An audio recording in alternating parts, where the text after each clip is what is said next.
Let's run through this Durk shit real quick. So the Durk second superseding indictment is here. We don't actually have a copy of it. We'll probably get a copy of it in the morning.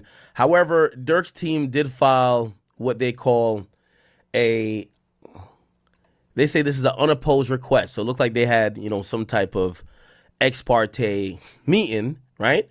And by the way, I think it was even said in the docket notes, there was an ex parte meeting. And an ex parte meeting, if you don't know, in court means there's a meeting without the third party. And there's three parties in court. There's the party of the judge, the neutral arbiter. There is the defendant, and then there is the plaintiff, or in criminal cases, the plaintiff is the DA, or in federal cases, actually, it's the AUSA, okay? Which they assist the U.S. attorney who files these from their offices in the districts, whatever. Anyway, the point is this. It looks like Durk and his team or his lawyers talked to the government, who said, hey, we're giving you a superseding indictment. So you trying to get the last indictment thrown out, our new superseding indictment, we're going to give you a copy of it before we present it in court. And we actually took out, which they did, they removed all mention of lyrics, and they're now, wait, by the way, no, I think the superseding indictment is out. I posted part. All right, so this was filed, and it says wait, no, what?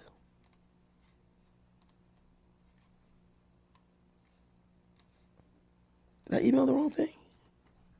I did. I must have. Hold on, give me 1 second.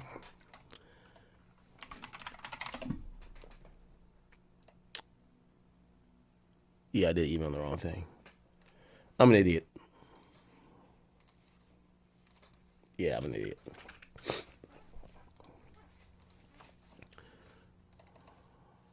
All right, just give me 1 more second and I'll be able to fetch it.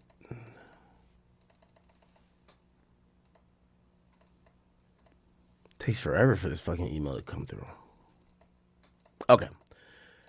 Here we go. All right. So let me just explain what happened in court. What didn't really happen in court? So this is the AUSA, or the U.S. attorney, actually, which, by the way, the last U.S. attorney, never mind, that's in the Diddy case. I'm tripping. So this is the U.S. attorney right here, Bilal, and then his assistant attorneys, AUSAs, are these people. And essentially what they said, there's a supplement to the government's opposition to the defendant's application for reconsideration of bail. So essentially what they say, and it comes to this page, on May 1st, 2025, right, which is yesterday, the grand jury returned a second superseding indictment, charging the defendant Banks and his co-conspirators with crimes arising from the August 22 murder of Quando Rondo's friend, Lil Pop, including an additional charge of stalking resulting in death in violation of this statute. Defendant Banks has presented a false narrative that he has been prosecuted and detained because of his violent lyrics.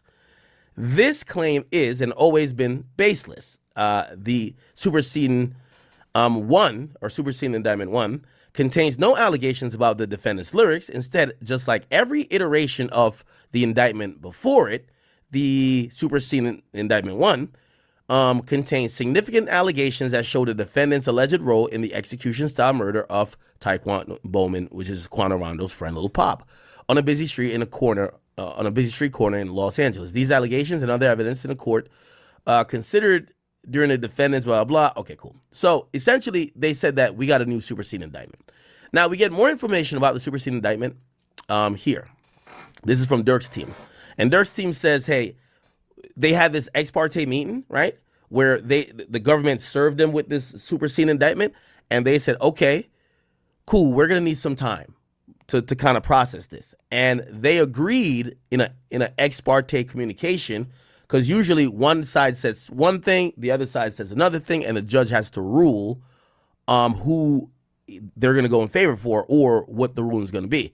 But if the two parties come to an agreement without the judge, which is, as I said, without a party's ex parte, they could say this is going to be an unopposed request. So they're saying the government agrees with them that they're going to need more time to look over this new indictment, right? So that's why they said defendant Durk Banks unopposed request for additional time to submit his reply in support of the application for reconsideration of the detention order. Defendant Durk Banks, through his attorneys, Drew Finland, Marissa Goldberg, Jonathan Brayman, and Christy O'Connor, hereby files his unopposed request for a brief extension of time to submit his reply, blah, blah, blah. It says on April 23rd, he got granted a hearing. At the end of the day yesterday, one day before the defendant's reply was due, the government informed the defense counsel through email that they had gone back to the grand jury and re-indicted the case in a second superseding indictment against Banks. Now, chat, let me kind of break that down in layman's terms. The government knew they made a big fuck up. It looked bad. Now, I don't think the judge would have dismissed this case against Durk because of the fan video or the fan edited video that was used to get the indictment. That's not why. I don't think it would have been dismissed either way. But to cross their T's, dot their I's. Remember, this is federal court, not state court. This is supposed to be the big leagues. So since they realized they fucked up, they ran back to the grand jury. They had about 2 weeks to do this. They ran back to the grand jury and presented the case again in the sneak, under the quiet. And the grand jury came back and said, we're still indicting him again. So they're using this as the second superseding indictment. The way it works, and clearly by the definition of the word superseding, the indictment that is the last superseding indictment is the only indictment that matters. Okay, so the previous ones do not matter. It says the government provided a copy of the new indictment to the undersigned counsel on today's date. In the second superseding indictment, the government has chosen to. So they're saying the government threw in the towel, saying the lyrics, whatever.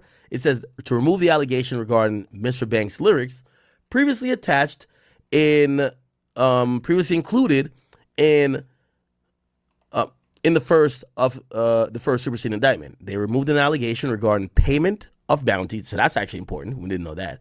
So they're saying they removed an allegation that Durk was going to pay these people, which I'm wondering why they did that. That's the basis of murder for hire. If you charge me with murder for hire, at some point you gotta prove that I plan to pay these people, I promised to pay these people, or I did pay these people. So we're going to have to figure out about that.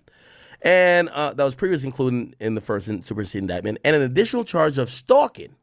So they have given Durk another charge called stalking resulting in death. Okay? I'm wondering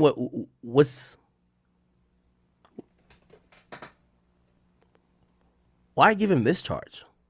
Like, the murder charge should be the top charge. Like, why give him this, like, charge that kind of rolls up and kind of deals with murder, but it's not murder, whatever. Anyway, as the court is aware, both from the initial detention hearing and current briefing on Mr. Banks' application for a reconsideration of the detention order, the government's allegation regarding Mr. Banks' lyrics have been a hotly contested issue before this court. It appears that the government has conceded this issue, but in the re-indictment of this case raises new factual and legal issues. Based on the above, Mr. Banks respectfully requests that the court gives him a brief extension to file his reply so he and his counsel could review the new indictment and respond as necessary and appropriate. Mr. Banks requests that he be permitted to file his reply on or before Tuesday, May 6th. And then they sign. Marissa Goldberg does it, she works out of Drew Finland's office. By the way, Christy O'Connor is on it. That's been Durk's longtime lawyer. And also Jonathan Brayman, who represented him for his gun cases in Chirac back in the day when he was there. Okay?